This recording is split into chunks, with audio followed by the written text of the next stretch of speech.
welcome back to Cindy's Library. This is Cindy, and today I'm going to talk to you about how the second half of my reading went for the month of February. So let's see. First of all, I read Poetics by Aristotle, which is very interesting, him trying to distill to the essence what literature is really about, focusing a lot on tragedy and epics, although he does recognize comedy as well. I feel like I need to reread this again sometime and see what more I can get out of it. But one of the most interesting things is that in some ways, this seems to be a response to Plato's Republic, where he does talk about the position of poets there, or rather their lack of position, which Aristotle completely disagrees with. So there is that. Let's see, what else did I read? I read The Lost Metal by Brandon Sanderson, the last of the Wax and Wane books, and thus ends Era 2 of the Mistborn in his Cosmere. Hard to say a whole lot without giving too many spoilers that refer to previous books. But I can say a few things, though some of them will still probably be spoilery. The first thing is that this is 6 years since the events of the last Wax and Wane book, The Bands of Mourning. During that time, Wax has retired from being a detective and has been doing politics full time, trying to overcome the problems between the main city of Elendil, there in the center of the basin, and the outlying cities, which are unhappy at having so little autonomy themselves.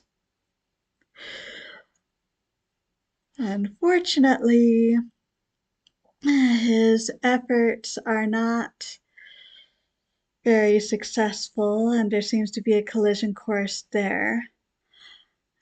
Meanwhile, there are tensions between all of the northern continent, really, especially in Elendil, with the newly discovered southern continent. So there's that going on as well. Meanwhile, Wayne, with his is partners with Maricel and their detective police work duties, actually work surprisingly effectively together.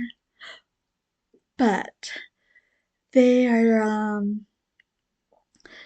the trail still of the set, and for the first time in 6 years, they finally get a clue.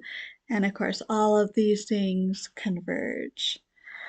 I will also say we get some new characters. Old favorites come back, especially Wax and Wane, of course.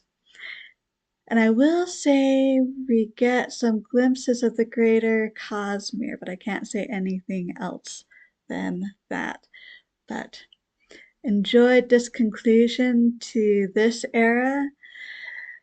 Oh, we'll have to see what Brandon Sanderson comes up for Era 3. There's been some indication he plans to work on Mistborn Era 3 after the first arc of Stormlight is finished. So that would be exciting if that is the case. Let's see. I finally did it. I finally reread Emma. Oh, very fun.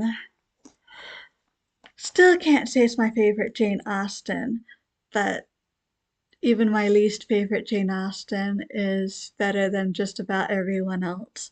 So, not that this is necessarily my least favorite, but that video will be coming here in the next few weeks, hopefully. My Jane Austen ranking. Look forward to it. Meantime, slow start. Took me a while to get started, but once I did, really enjoyed Emma. And I have a full review coming as well. In fact, I think that's the next video after that, so look forward to it. Let's see, what else do we have here? Letters from New York by Helene, Hanff. So for several years, let's see, 1978 is when it starts and 1984 is when it ends. And it's not continuous, but these are all the ones she could find later on. But during these years, Helene would, I think it might have been 5 minutes, maybe 10 minutes, she would basically, well, do a letter from New York describing New York life. So we get Christmas in New York, we get Thanksgiving in New York, the 4th of July, many other parades, Central Park, what it's like living in her place, what it's like living in other places in New York. She explains the whole system where really you have the main island of the original New York and the various boroughs like Queens. That's kind of its own separate entity, but not. So very, very fun. She always has a very entertaining tone. So quite enjoyed reading it. And these next two are for febregency. So I read Rob Roy, or rather I listened to him, which worked quite well. Was able to understand well enough everything. And our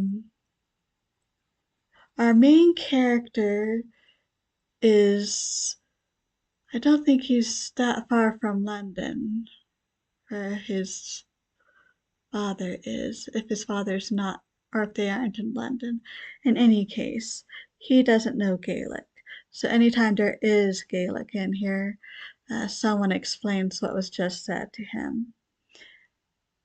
But yeah, our hero is Frank Osbaldistone. He has a disagreement with his father about what his life is going to be like. His father is a merchant, wants him to take over the company.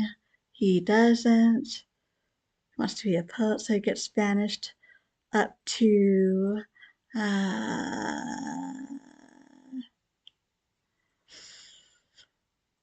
northern England anyway. And he ends up falling in love with Diana Vernon, who's staying there. She, I think, is his uncle's niece from the other side of the family. She's staying there because her father is in hiding. Because this is shortly before the uprising of 1715 in Scotland. Frank's cousin Rashleigh, he is involved. He's also involved in swindling his uncle, Frank's father. So Frank ends up going into Scotland because of that, ends up meeting Rob Roy. Had a fun time reading this. I think I may have done an individual review for it. If so, I'll try and remember to include the link down below. So that was a good choice. I also read The Vicar of Wakefield, Oliver Goldsmith. So this is the story of, well, a vicar who starts out in very prosperous circumstances. Everything is great, family's great. But then investor goes bankrupt, so he loses all his money except for his salary, which he had been giving all to the poor. His eldest son's marriage is then called off, and he has to go out into the world to provide for himself. His wife and two oldest daughters, actually, are they the only daughters? In any case, they are still trying to remain their same social standing and everything. Not so sure that's a wise idea. They've had to move to a small farm to economize. And they meet neighbors, the squire, of whom there are negative rumors about. So they also hear about the squire's uncle, who the best rumors talk about him, a neighbor who seems rather blunt, shall we say, and poor, even though he's clearly also a gentleman. And there's love brewing in the air, and one thing after another keeps making things worse and worse for the poor vicar until the end. But I won't say anything about the end except that I enjoyed it. Very fun read for febregency. So, reporting on febregency. I'm afraid I did not do the activity, which was to write and send an actual letter in the actual mail. Nor did I read Evelina, since I've already read that. That was the group read. But I did read some poems by Keats. I did read the play The Rivals, which I talked about in the first half. And I started Dorothy Wordsworth's Travels Through Scotland. And I am stuck on that, but we'll get through it eventually.